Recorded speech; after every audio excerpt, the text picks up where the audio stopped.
நாமத்துக்கு மகிமை உண்டாகட்டும். இந்த காலை ஆராதனையில உங்களோடு கூட கர்த்தருடைய வார்த்தையை இந்த வேளையில பகிர்ந்து கொள்ள ஆண்டவர் தந்த நல்ல வாய்ப்புக்காக நான் கர்த்தரை ஸ்தோத்திரம் பண்ணுகிறேன். கர்த்தர் நல்ல கரம் உயர்த்துவர். அல்லேலூயா சொல்லுவோம்.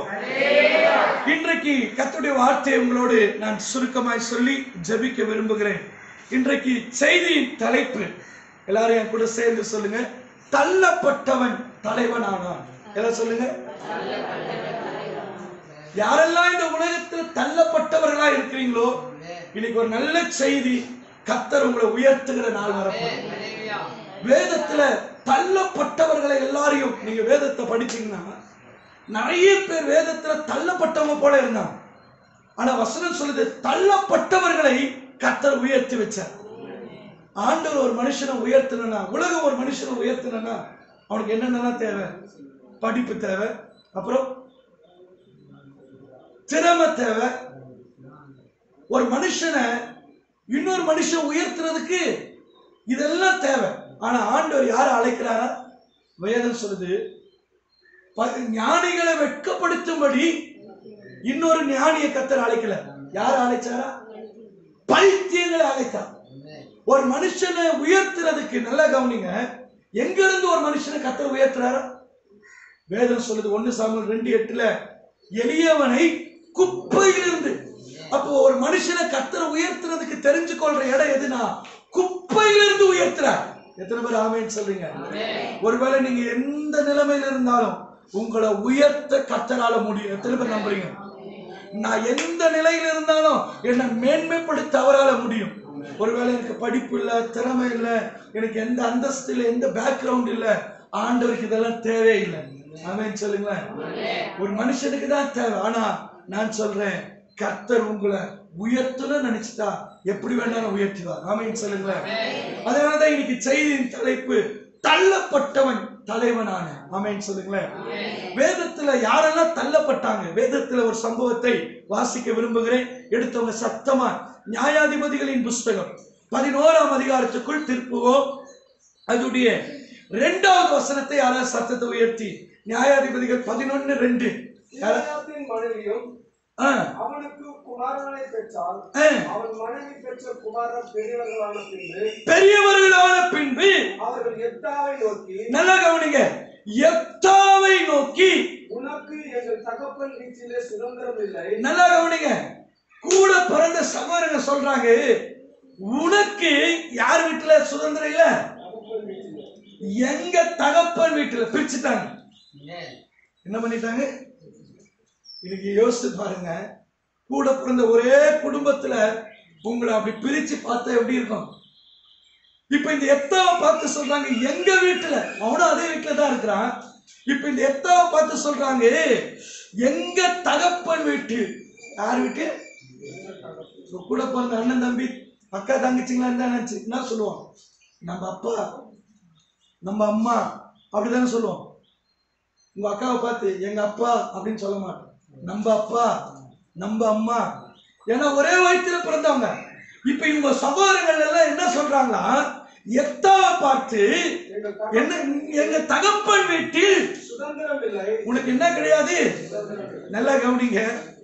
இப்ப இந்த எத்தாவுடைய வாழ்க்கையில ஒரு பெரிய நஷ்டம், ஒரு பெரிய அவமானம், ஒரு பெரிய வேதனை. என்னன்னா, எங்க வீட்டுல உனக்கு இடம் கிடையாது, சுதந்திரம் கிடையாது, வீட்டை விட்டு துரத்தப்பட்ட எத்தா.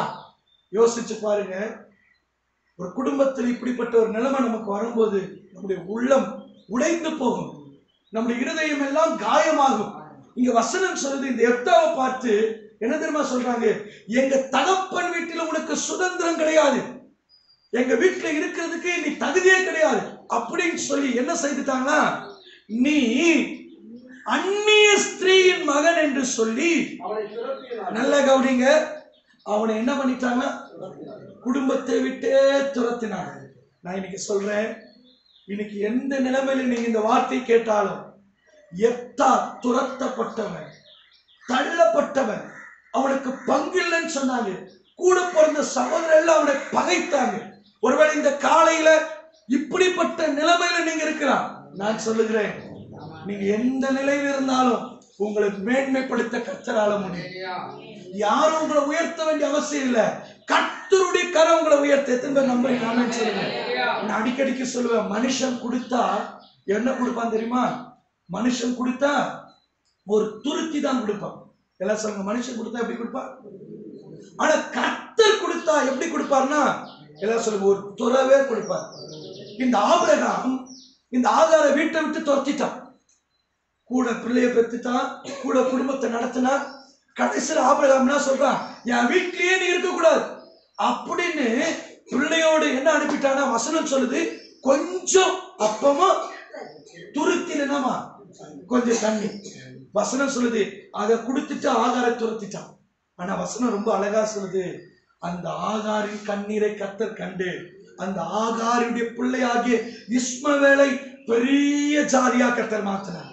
நான் இன்னைக்கு சொல்றேன், இந்த ஆபிரகாம் கொடுத்தது என்ன தெரியுமா? கொடுத்தான் ஒரு துருத்தி தான் கொடுத்தான், ஒரு துருத்தி தண்ணீர். ஆனா இந்த ஆகார் அழுத போது ஆண்டவர் ஆகாரின் கண்ணீரை கண்டு ஆகாருக்கு என்ன கொடுத்தாரா? ஒரு துறவே கொடுத்தார். இன்னைக்கு நான் சொல்றேன், மனுஷன் உன்னை தள்ளலாம், உனக்கு எந்த பங்கு இல்லைன்னு சொல்லலாம், உன் சொத்தை கூட ஏமாத்தலாம், போகட்டுமே. நான் ஒண்ணு சொல்றேன், அவன் ஏமாத்தின சொத்து ஒருவேளை உன் 2 சென்ட் இடத்தை ஏமாத்திருக்கலாம். ஆனா கர்த்தர் உனக்கு 20 சென்ட் இடம் கொடுத்து உன்னை உயர்த்த வல்லவரா இருக்கிறார். நான் சொல்றேன், நீங்க கவலைப்படாதீங்க, சோர்ந்து போக வேண்டிய அவசியமே இல்லை. ஏனென்றா நம்ம ஆண்டவர் நம்மளை உயர்த்துற ஆண்டவர். நம்மளை எந்த மனுஷனும் உயர்த்த போறது இல்லை. நம்முடைய நாம் ஆராதிக்கிற ஆண்டவர் அவர் சர்வ வல்லமை உள்ளவர். நிச்சயமா நம்மளை ஆசீர்வதிப்பார். எத்தனை பேருக்கு அந்த நம்பிக்கை இருக்கு? ஆமென் சொல்லுங்க. என துரத்தப்பட்டாலும், எனக்கு எந்த பங்கு இல்லை என்று சொன்னாலும், ஒருவேளை இந்த உலகத்துல எல்லாராலும் நான் தள்ளப்பட்டாலும் எனக்கு ஒரு நம்பிக்கை உண்டு, என்னை உயர்த்துகிற ஒரு நல்ல ஆண்டவர் உண்டு. எத்தனை பேருக்கு அந்த விசுவாசம் இருக்கு? என்ன கர்த்தர் உயர்த்திடுவாரியா? என்ன கர்த்தர் என்ன பண்ணிடுவாரு? எங்க அப்பா உயிரோடு இருக்கும்போது எங்க அப்பா என்னுடைய செய்தி ரொம்ப விரும்பி கேட்பார். எங்க அப்பாண்டையும் நான் சொல்லுவேன், அப்பா நான் வீட்டுக்கு ஒரே பையன்தான், என் பேர்ல எதுவுமே இல்லை, நீ இப்ப கூட என்னை இந்த வீட்டை விட்டு துரத்துனா கூட என்னை கர்த்தர் உயர்த்திடுவா இருப்பாங்க. எங்க அப்பா சிரிப்பாரு. நான் உன்னை நம்பி இல்லை, அவர் இடத்துல தானே சர்ச்சை நடத்துறோம், அவர் வேலைக்கு போயிட்டு வரத்துக்குள்ளே வீட்டை இஷ்டம் சர்ச்சை கட்டினாரு. எல்லாருக்கிட்டே சொல்லுவார், இப்போ போயிட்டு வரத்துக்குள்ளே வீட்டை இஷ்டம், அது கல்வி வித்து கட்டின வீட்டாரு. ஆனா நான் சொல்லுவேன், என்னை நீங்க துரத்துனா கூட இதுல எனக்கு பங்கு இல்லை, நீ போன்னு சொன்னா கூட எனக்கு ஒரு நம்பிக்கை இருக்கு, இந்த வேதத்தை சுமக்கிற என்ன ஒரு நாளை கர்த்தர் கைவிட மாட்டார். என்ன ஒரு நாள் அனாதியா விடவே மாட்டார். இந்த உலகம் நம்மளை உயர்த்துறது அல்லங்க, கர்த்தர் தாங்க நம்மளை உயர்த்துறது. எத்தனை பேருக்கு அந்த நம்பிக்கை இருக்கு? எந்த மனுஷனை நம்மளை உயர்த்தவே முடியாது. வேதம் சொல்லுது, எல்லா மனுஷனுடைய கைகளும் உதவாமல் போயிற்று என்று வேதம் சொல்லுகிறது. நான் சொல்லுகிறேன், நீங்க மலை போல நம்புகிற மனுஷங்களா கொஞ்ச நாட்கள் தான். ஆனா உண்மையா சொல்றேன், கர்த்தர் தான் கடைசி வரையும் உங்களை நடத்த முடியும். எந்த மனுஷனும் உங்களை உயர்த்த முடியாது. நீங்க நினைச்சுக்கிறீங்க, அவங்க எனக்கு மனசு வச்சுட்டா நான் உயர்ந்துருவேன், அவங்க மட்டும் கொஞ்சம் இறக்கம் காட்ட. இல்லை, எல்லாமே கொஞ்ச காலம் தான். ஆனா ஒவ்வொரு நாளும் நமக்கு கடைசி வரைக்கும் நம்மளை உயர்த்துகிறவர் கர்த்தர் மட்டும்தான். அவரை நம்ம உறுதியப்படுத்திக் கொள்வோம். அவரை உறுதியா பிடித்துக் கொண்டா நிச்சயமா கர்த்தர் நம்மளை உயர்த்திடுவார். இப்ப இந்த எப்தாவை குறித்து நம்ம தியானிக்கிறோம். இந்த எப்தா எப்படிப்பட்டவன்? வீட்டை விட்டு துரத்திட்டான். எல்லாம் சொல்லுங்க, என்ன பண்ணிட்டாங்க? ஒருவேளை இந்த செய்தி கேட்கிற நீங்க கூட ஒருவேளை உங்க சொந்த பந்தத்தால் நீங்க பகைக்கப்பட்டு இருக்கலாம், உங்க குடும்பத்தால நீங்க தள்ளப்பட்டிருக்கலாம். நானும் அதே தாய் வயிற்றுல தானே பிறந்தேன், ஏன் என்னை மட்டும் பாகுபாடா பாக்குறாங்க, என்னை மட்டும் ஆகாதவர்களா பாக்குறாங்க. ஆனா வேதம் சொல்லுது, ஆகாதவர்களை தான் வீட்டுக்கு தலைக்கல்லா கர்த்தர் மாத்தினார். யாரெல்லாம் உன்னை அற்பமா நினைச்சாங்களோ அவங்க மத்தியில தான் கர்த்தர் உங்களை அற்புதமா நடத்த போற. யாரெல்லாம் உங்களை தள்ளினாங்களோ அவங்க மத்தியில தான் கர்த்தர் உன்னை தலையா வைக்க போற. நீ கீழாகாம எத்தனை நம்புறீங்க? நான் வாழாகாம நிச்சயமா எனக்கு ஒரு நம்பிக்கை. இன்னைக்கு நீங்க பேசும்போது இந்த விசுவாசம், இந்த வார்த்தை கேட்கும் போது உங்களுக்குள்ள வரணும், என்னை கர்த்தர் உயர்த்திடுவாரு. நான் யாரையும் நம்பி இல்லை, எந்த மனுஷனையும் நம்பி இல்லை. என்னை அழைச்சது அவரு, என்னை தாயின் கருவில முன்குறிச்சது அவரு. என்னை நிச்சயமா உயர்த்தி வைப்பாரு. அவரை நம்பினவர்கள் வெட்கப்பட்டு போனதாய் சரித்திரமே இல்லை. ஆமென் சொல்லுங்க. ஒருவேளை உன் பணத்தை ஏமாத்தி இருக்கலாம், உன் பொருளை ஏமாத்தி இருக்கலாம், உனக்குரியது அவங்களுக்குன்னு சொல்லி இருக்கலாம். ஆனா நான் ஒண்ணு சொல்றேன், அவங்களை காட்டுல நீங்க தான் நல்லா இருப்பீங்க. மறுபடியும் சொல்றீங்க, நீங்க நல்லா தான் இருப்பீங்க. எத்தனை பேர் ஆமென் சொல்றீங்க? நிச்சயமா சொல்றீங்க. இந்த எப்தாவை துரத்தினார்கள். ஆனா எப்தாக்கு ஒரு தகுதி இல்லை. ஒரே ஒரு தகுதி தான் இந்த எப்தாவுக்கு இருந்துச்சு. என்ன தகுதி தெரியுமா? நீங்க அந்த நியாயாதிபதிகள் சீக்கிரமா அந்த வசனத்தை வாசிக்கும்படி நான் விரும்புகிறேன். எல்லாரும் அந்த வசனத்தை நீங்கள் வாசித்தீர்களானால், எப்தாவின் மேல் கர்த்தருடைய ஆவியானவர் இருந்தார், இறங்கினார். ஒரு அல்லேலியா சொல்லுங்களேன். எல்லாம் சொல்லுங்க, என்ன இறங்கினாரா?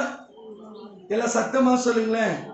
அந்த வசனத்தை மட்டும் நீங்க என்னோட கூட சேர்ந்து நியாயாதிபதிகளின் புஸ்தகம் 11ஆம் அதிகாரம் அந்த வசனத்தை நீங்கள் எல்லாரும் அந்த வசனத்தை எடுத்து வாசிக்கும்படி நான் ஜெபிக்கிறேன்.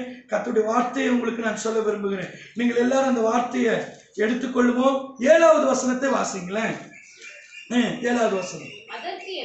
அதற்கு எப்தா மூப்பரை பார்த்து, நீங்கள் அல்லவா என்னை பகைத்து, நல்லா கவனிங்க, நீங்கள் அல்லவா என்னை பகைத்து என் தகப்பனுடைய வீட்டிலிருந்து என்னை துரத்தினவர்கள் இப்பொழுது உங்களுக்கு ஆபத்து நேரிடுகிறது. நல்லா கவனிங்க, இப்பொழுது உங்களுக்கு ஆபத்து நேரிட சமயத்தில் நீங்கள் என்னிடத்தில் ஏன் வருகிறீர்கள் என்றார். நல்லா கவனிங்க, அவங்களுக்கு ஆபத்து வரும்போது கடைசியில் எங்கதான் வரணும்?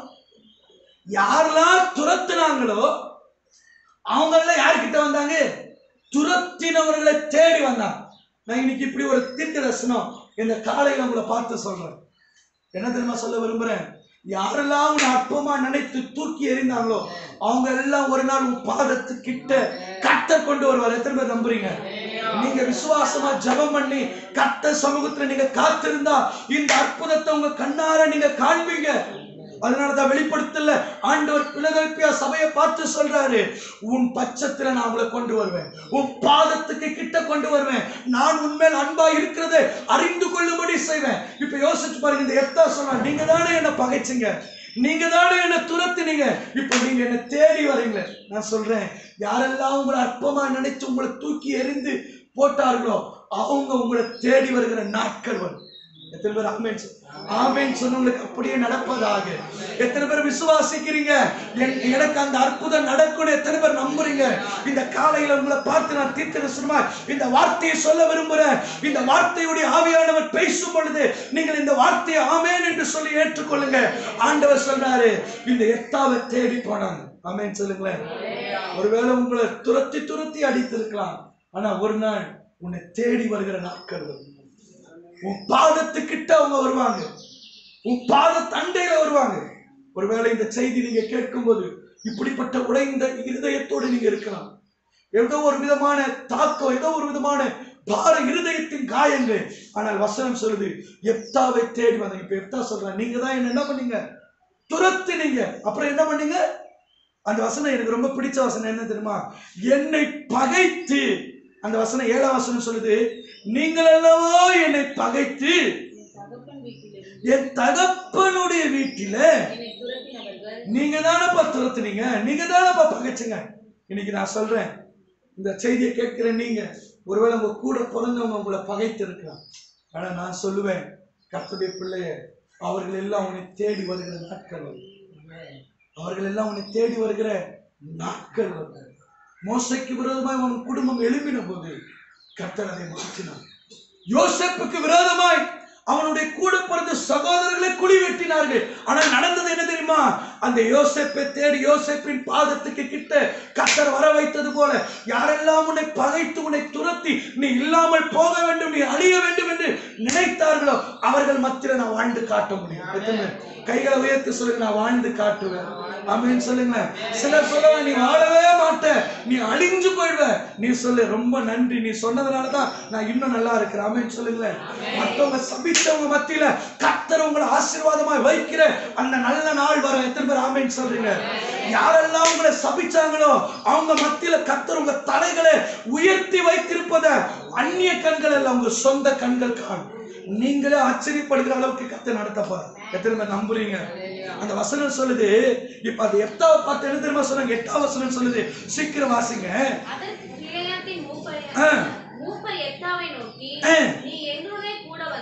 நீர் எங்களுடனே கூட வந்து அம்மோன் புத்திரரோடு யுத்தம் பண்ணி கிளையாத்தின் குடிகளாகிய எங்கள் அனைவர் மேலும் தலைவனாய் இருக்க வேண்டும். என்னவா இருக்கணும்? இப்ப இந்த எப்தாவை பார்த்து என்ன சொல்றாங்க? நீ தான் எங்களுக்கு என்னவா இருக்கணும்? யோசிச்சு பாருங்க. ஒருவன் வழிகள் கர்த்தருக்கு பிரியமாய் இருந்தால் அவனுடைய சத்துருக்களையும் சிநேகிதராய் மாற்றுகிற ஒரு ஆண்டவர் நம்முடைய ஆண்டவர். இப்ப யார் துரத்துனாங்களோ, யார் பகைத்தார்களோ, யார் இவனை வீட்டை விட்டு துரத்தி இவனை வேண்டான அந்நிய ஸ்திரீயின் மகன் என்று இவனை பரியாசம் பண்ணார்களோ, இப்ப அவங்களாம் தேடி வந்து என்ன தெரியுமா சொல்றாங்க, நீ தான் எங்களுக்கு என்னவா இருக்கணும். எவ்வளவு பெரிய அற்புதம் பாருங்க. தள்ளப்பட்டவனை தலைவனாக்குற கர்த்தர் நம்முடைய கர்த்தர். இன்னைக்கு நான் சொல்றேன், இந்த எத்தாவை தேடி வந்து நீதான் எங்களுக்கு தலைவனா இருக்கணும், நீதான் எங்களுக்கு தலைவனா இருக்கணும். யோசிச்சு பாருங்க, உங்க கூட கர்த்தர் இருப்பாரானா? இந்த எத்தாவின் மேல கர்த்தருடைய ஆவியானவர் இருந்ததுனால, எத்தாவோடு கூட கர்த்தர் இருந்ததுனால தள்ளப்பட்டவனை கர்த்தர் தலைவனாக்கினார். இன்னைக்கு நான் சொல்லுகிறேன், எந்த சூழ்நிலையில முறுமுறுக்காம கர்த்தரை துதித்து கொண்டே இருங்க. எத்தனை இழப்புகள் வரட்டும், எத்தனை நஷ்டங்கள் வரட்டும், நேசித்தவர்கள் உங்களை பகைக்கட்டும், உங்களுக்குடைய பொருட்களை அபகரிக்கட்டும், அமைதியா உட்கார்ந்து ஸ்தோத்திரம் பண்ணிச்சிருங்க. நீங்க சும்மா இருப்பீங்க. ஆண்டவர் நமக்கு ஒரு வேலை கொடுத்திருக்கிறார். என்ன வேலை? யாத்திராமம் 14:14 என்ன வேலை? நீங்க சும்மா இருப்பீங்க, நான் உங்களுக்காக. ஆண்டவர் நமக்கு ஒரு வேலை, பெரிய வேலை. என்ன வேலை? சும்மா இருப்பீங்க. ஆண்டவர் நிறைய நேரத்தில் உலகம் கொடுக்கிற வேலை, நீ சும்மா இருக்கிற வேலை செய்யணும். ஆனா ஆண்டவர் கொடுக்கிற வேலை கொஞ்சம் வித்தியாசம். நீ கொஞ்சம் சும்மா இரு. ஆனா நம்மளால அந்த வேலை தான் செய்ய முடியல. நம்மளால என்ன வேலை செய்ய முடியல? சும்மா தான் இருக்க முடியல. அது எப்படி? நான் அவ குத்துக்கட்டை எடுத்துன்னு வந்தல, நான் 2 குத்துக்கட்டை எடுத்துன்னு மாண்டி உடைக்கிறேன். நம்மளால என்ன பண்ண முடியல? ஆண்டவர் சொன்ன ஒரே ஒரு வேலை, நீ சும்மா இரு. நான் போய் உனக்காக அடிக்கடிக்கிற சபையில சொல்ற ஒரு வார்த்தை, நீ சும்மா இருந்தானா கர்த்தர் உனக்காக என்ன பண்ணுவார்? யுத்தம் பண்ணுவார். ஆனா நீ யுத்தம் பண்ணனா கர்த்தர் சும்மா இருந்துவார். நீ போய் மூக்கு வாய் வச்சு வர வேண்டியதான். எது முக்கியம்? நீ சும்மா இரு, கர்த்தர் உனக்காக என்ன பண்ணுவாரு? யுத்தம் பண்ணுவாரு. எல்லாவற்றுக்காக பொறுமையா, கர்த்தருக்காக நான் பொறுமையுடன் காத்திருந்தேன். அவர் என்னிடமாய் சாய்ந்து என் கூப்பிடுதலின் சத்தத்தை கேட்டது போல இந்த காலையில நான் தீர்க்கதரிசனமா சொல்றேன், இந்த எத்தாவோடு கூட கர்த்தர் இருந்தார். இந்த செய்தி கேட்கிற தேவ ஜனமே, உங்க கூட கர்த்தர் இருப்பாரனா எல்லாவற்றுக்கும் ஒரு முடிவு வரும். நீ பட்ட அவமானத்துக்கு ஒரு முடிவு வரும், நீ சந்தித்த வேதனைக்கு ஒரு முடிவு வரும், உன் கண்ணீருக்கு ஒரு முடிவு வரும். தேவ பிள்ளை ஒரு பிள்ளை துக்கப்படுத்தினா அந்த கண்ணீரை கண்டு கர்த்தர் சும்மா இருக்க மாட்டான். நீ உண்மையான ஒரு தேவ பிள்ளையா இருந்தா, நீ கர்த்தரோடு நடக்கிற ஒரு தேவ மனுஷனா இருந்தா, உன்னை துன்பப்படுத்துறவங்க மத்தியில கர்த்தர் உன் தலையை உயர்த்தி தான் வைப்பான். நீ ஜெபம் பண்ணிட்டே இரு. ஆண்டவர் கொடுக்கிற ஆசீர்வாதத்துக்கு இந்த நாட்கள் நீங்க தகுதியாகணும். இந்த எப்தா தள்ளப்பட்டவன் தான். ஆனா இந்த எப்தாவை தேடி நீதான் எனக்கு தலைவனா இருக்கணும். நீதான் என்ன? நான் இன்னைக்கு சொல்றேன், இந்த மனுஷன் உன்னை தள்ளலாம். யாக்கோபுடைய சரித்திரத்தை நம்ம வாசித்தோம்னா, ஆதியாகமத்தின் புஸ்தகம் அந்த வசனத்தை உங்களுக்காக நான் வாசிக்கிறேன். சீக்கிரமாய் 31ஆம் அதிகாரத்தை எடுத்து பாருங்களேன். 31ஆம் அதிகாரம் அதுடைய 6வது வசனம் படிங்களேன். என்னால் இயன்ற மட்டும் நான் உங்கள் தகப்பனுக்கு ஊழியம் செய்தேன் என்று. என்னால் இயன்ற மட்டும் இந்த யாக்கோபு சொல்றான், இந்த லாபானுக்கு என்னால் இயன்ற வரைக்கும் நான் எவ்வளவு ஊழியம் செய்தேன், எவ்வளவு என்னால சரீர பிரகாரமா கடினமா உழைச்ச. கடைசியில் இந்த லாபன் என்ன தெரியுமா செய்தான்? வசனம் சொல்லுது, 10 முறை சம்பளத்தை என்ன பண்ணிட்டானா? மாற்றி விட்டான். வேதம் ரொம்ப அழகா சொல்லுது, என்ன பண்ணிட்டானா? 10 முறை சம்பளத்தை மாற்றிட்டான். தேவ ஜனமே, அந்த வசனத்துல நீங்க படிச்சீங்கன்னா, அப்புறம் அவன் என்னென்னலாம் செய்யலாம் தெரியுமா? நீங்க வாசிச்சு பார்க்கும்போது அந்த வசனத்தை நீங்க படிச்சீங்கன்னா வேதம் ரொம்ப அழகா சொல்லுது, இந்த யாக்கோபுக்கு விரோதமாய் இந்த லாபான் பல காரியங்களை செய்தான். ஆனா இந்த யாக்கோபு எவ்வளவு கடினமா உழைச்சான், அந்த வீட்டுல எவ்வளவு கடினப்பட்டு உழைத்தான். ஆனா கடைசியில என்ன நடந்தது தெரியுமா? இந்த யாக்கோபை துரத்தி விட்டார்கள். ஆனால் வேதம் சொல்லுது, இந்த யாக்கோபு வெறும் கையனாய் இருந்த யாக்கோபுக்கு 2 பரிவாரம் உள்ளவர் கர்த்தர் மாற்றினான். இந்த காலையில நான் உங்களை பார்த்து சொல்றேன், உங்களை யாரெல்லாம் துரத்துறாங்களும் பரவாயில்ல, அமைதியா இருங்க. கர்த்தர் உங்களை வாழ வைத்துதான் உயர்த்துவாங்க. நான் இப்படி சொல்ற வார்த்தையை நீங்க நம்பினா அது நடக்கும். உங்களை துரத்தினவங்களை காட்டிலும் துரத்தப்பட்ட நீங்க நல்லா இருப்பீங்க. உங்க குடும்பத்துல ஒருவேளை சொந்த பந்தத்தால ஒருவேளை உங்களுக்குரியது எல்லாவற்றையும் இழந்து இன்னைக்கு ஒரு அனாதை போல நான் நிற்கிறேன் பாஸ்டர், அவங்க நல்லா இருக்கிறாங்க, நான் கஷ்டப்படுறேன். இல்ல இல்ல, அவங்கள காட்டில நீங்க நல்லா இருக்கிற நாட்கள் வரும். அவங்கள காட்டில கர்த்தர் உங்களை உயர்த்துற நாட்கள் வரும். அது ஆண்டவரை ஆராதிக்கிறதுக்கு அதுதான் அடையாளம். நீ கர்த்தரை நம்பி இருக்கிறார், அவர் வெட்கப்படுத்தவே மாட்டார். எனக்கு ஒரு நம்பிக்கை இருக்கு. வேதம் சொல்லுகிறது, அவர்கள் அவரை நோக்கி பார்த்து பிரகாசம் அடைந்தார்கள், அவர்கள் முகங்கள் வெட்கப்பட்டு போனதா சரித்திரமே இல்லை. எனக்கு ஒரு நம்பிக்கை இருக்கு, கர்த்தர் என்னை கைவிடவே மாட்டார். கர்த்தர் என்னை கைவிடவே மாட்டார். என்னை உயர்த்தி வைப்பார், என்னை மேன்மைப்படுத்துவார். இந்த யாக்கோபை துரத்தி விட்டாங்க. ஆனா ஆதியாகமம் 32:10 நீங்க படிச்சீங்கன்னா அந்த யாக்கோபு சொல்றான், அடியனுக்கு தேவரீ சத்தமா அடியனுக்கு தேவரீ காண்பித்த எல்லா தயவுக்கும் எல்லா சத்தியத்துக்கும் நான் எவ்வளவு வேணும் பாத்திரன் அல்ல. நல்ல கவனிங்க, நான் எவ்வளவு வேணும் பாத்திரன் அல்ல, நான் கோலும் கையுமா இருந்தேன். யோர்தானை கடந்து போனேன். இப்பொழுது இப்பொழுது 2 பரிவாரமே வெறும் கையா இருந்த அந்த யாக்கோபு, துரத்தப்பட்ட யாக்கோபு, லாபானுடைய வீட்டை விட்டு சம்பளத்தை மாற்றினா எத்தனையோ தீங்கு இந்த யாக்கோபுக்கு. ஆனா வசனம் சொல்லுது, இப்ப கர்த்தர் என்ன 2 பரிவாரம் உள்ளவனாய் மாற்றினார். நான் சொல்றேன், யாக்கோபு சொன்னது போல உங்க வாழ்க்கையில சாட்சி சொல்லுகிற ஒரு நாள் வரும். எத்தனை பேர் ஆமென் சொல்றீங்க? உங்க கண்ணீர் களிப்பாய் மாறுகிற நாள் வரும். உங்கள் சாம்பல் சிங்காரமாய் மாறுகிற நாள் வரும். உங்கள் துக்கத்தை கத்த, துயரத்தை எல்லாம் மாற்றி சாட்சியாய் உங்களை நிறுத்துகிற நாள் வரும். எத்தனை பேர் நம்புறீங்க? என் கர்த்தர் கையை உயர்த்தி சொல்லுங்க, நிச்சயமா கர்த்தர் என்ன சாட்சியா நிறுத்துவார். நிச்சயமா நான் பட்ட ஒவ்வொரு பாடுகள், நான் விட்ட ஒவ்வொரு கண்ணீரும் என்னை கர்த்தர் நிச்சயமா சாட்சியாய் நிறுத்துவார். எத்தனை பேர் நீங்க நம்புறீங்களோ? நம்புறவங்களுக்கு அப்படி ஆகட்டும். நான் சொல்லுகிறேன், இந்த யாக்கோபு சாட்சி சொன்னா, இப்ப என்னை கர்த்தர் ஆசீர்வதிச்சிருக்கார். ஒரு நாள் வரப்போகுது, எந்த ஊர்ல நீ அவமானப்பட்டியோ, வெட்கம் அனுபவித்த அதே தேசத்துல உன்னை கீர்த்தியும் புகழ்ச்சியுமா கர்த்தர் வைப்பார். எந்த இடத்துல நீ தள்ளப்பட்டாயோ அதே இடத்துல உன்னை தலைவனாய் கர்த்தர் வைத்து எல்லார் மத்தியிலும் உன் தலைகளை உயர்த்துற நாள் வரும். இன்னைக்கு இந்த வார்த்தையை பரிசுத்த ஆவியானவர் உங்களோடு பேசுகிறார். துரத்தி இருக்கலாம். வேதத்துல இன்னொரு மனுஷனை துரத்தினாங்க, அவர்களை காண்பிக்க விரும்புகிற. வேதத்துல நிறைய மனுஷர்களை துரத்தின. ஆதியாகமத்தின் புஸ்தகம் 26ஆம் அதிகாரத்தை சீக்கிரமாய் யாராவது எடுத்து அந்த வசனத்தை வாசிக்கும்படி ஜெபிக்கிறேன். நீங்க எல்லாரும் இந்த வார்த்தையை எடுத்துக்கொள்ளுங்க. சீக்கிரமாய் 20ஆம் வசனத்தை படிங்க. ஆதியாகமம் 26:20. இந்த தண்ணீர் தங்களுடையது என்று சொல்லி ஈசாக்குடைய மேய்ப்பருடனே வாக்குவாதம் பண்ணினார்கள். அவர்கள் தன்னோட வாக்குவாதம் பண்ணினபடியால் அந்த துறவுக்கு ஏசேக்கு என்று பெயரிட்டார். நல்ல கவனிங்க, இவனுக்குரியத ஈசாக்குடைய மேய்ப்பர்களோடு கூட இவங்க வாக்குவாதம் பண்ணி எங்குறது. ஆனா இந்த ஈசாக்குடைய மேய்ப்பர்கள் என்ன செய்தார்களா? வசனம் சொல்றது, விட்டுட்டு துரத்துப்பட்டாங்க. ஆனா விட்டுட்டு இவங்க வந்துட்டாங்க. நீ பொறுமையா தான் நான் சொன்னேன், நீங்க பொறுமையா இருந்தீங்கன்னா உங்களுக்காக சில காரியத்தை கர்த்தர் யுத்தம் பண்ணி உங்களுக்கு ஒரு பெரிய ஜெயத்தை கொடுக்கும். நீங்க போராட வேண்டிய அவசியம் இல்லை, நீங்க போராட வேண்டிய அவசியமே இல்லை. நீங்க பொறுமையா இருங்க, கர்த்தர் உங்களுக்காக ஒரு பெரிய காரியத்தை செய்வார். இன்னைக்கு நான் படுகிற வேதனை பச என்னால முடியல, இல்ல இல்ல, இன்னைக்கு நீ சகிச்சுட்டு இருக்கிற அந்த பாடுகள் பொறுமையா ஆண்டவர் சொன்னார், பொறுமையா யோப போல பொறுமையா இருக்கணும். வசனம் சொல்லுங்க, இந்த பொறுமையா நீ இருந்துட்டீங்கன்னா கர்த்தர் உங்களை எட்ட முடியாத அளவுக்கு உயர்த்தி வச்சிருக்க. இந்த பிரச்சனையில பொறுமையா தேவ பிள்ளை. இந்த உபத்திரவத்துல விசுவாசிகளை வாய் திறந்து பேசிடாதீங்க.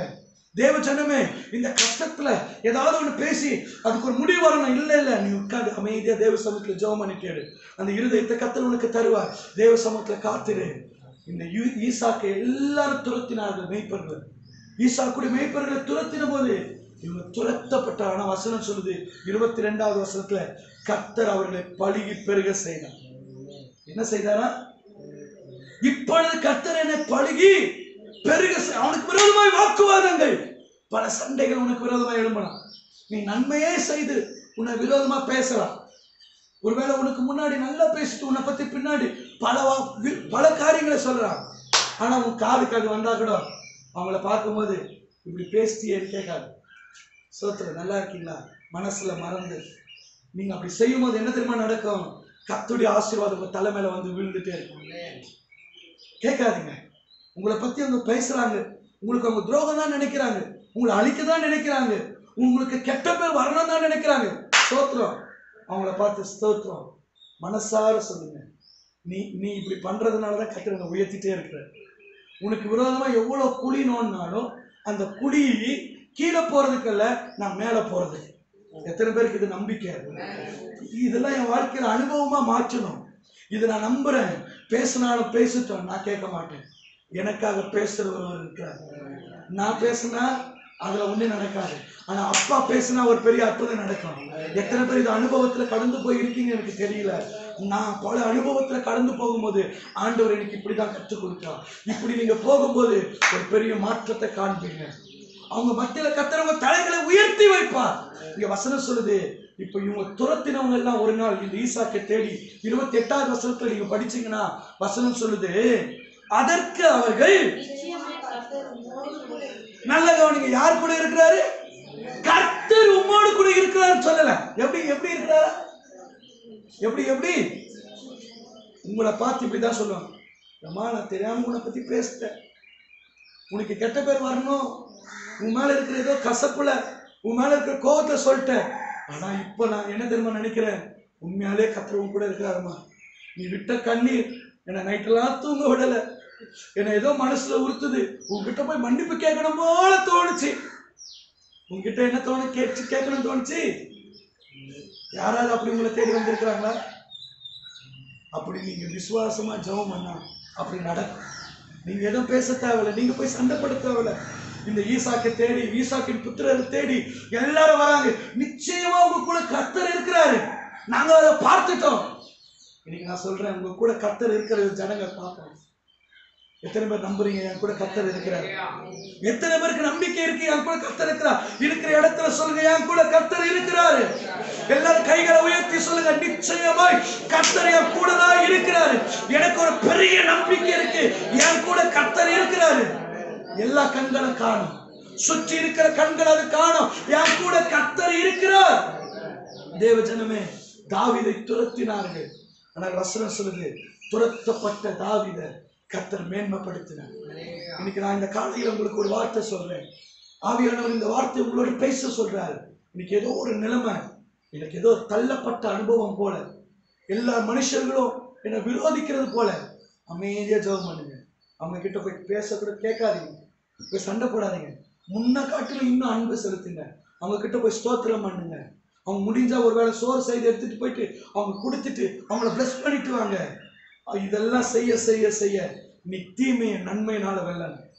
ஏன் நிறைய பேருடைய வாழ்க்கையில ஆசீர்வாதத்தை தடைப்பட்டு போயிடுச்சுன்னா உங்களாலதான் ஆசீர்வாதம் தடைப்பட்டு போயிடுச்சு. கர்த்தர் நினைச்சிருக்கிறேன் என் பிள்ளை நான் இப்படி எல்லாம் உயர்த்தணும், ஆனா இந்த பிள்ளை இப்படி எல்லாம் பண்ணி அந்த ஆசீர்வாதத்தை தடை பண்ணிடுறாளே, இந்த ஆசீர்வாதம் போயிடுது அப்படின்னு ஆண்டவர் ரொம்ப வேதனைப்படுறார்.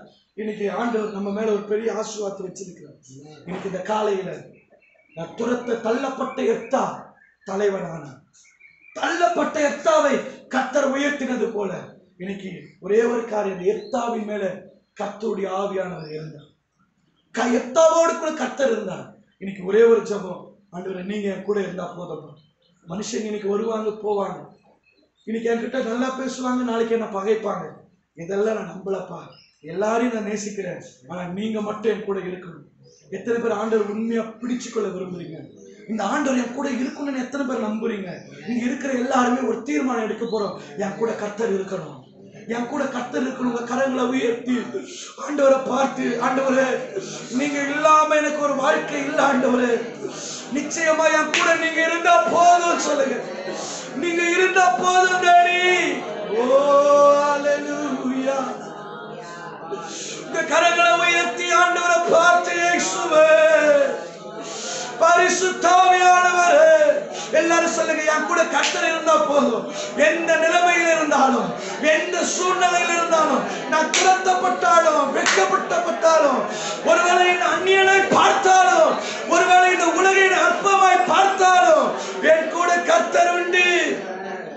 உங்க கரங்களை உயர்த்தி ஒரு நிமிஷம் கூட நீரில்லாமலே வாழ முடியாதையா, ஒரு நிமிஷம் கூட நீரில்லாமலே வாழ தெரியாதையா. உங்க கரங்களை உயர்த்தி வாழ முடியாதையா, வாழ தெரியாதையா,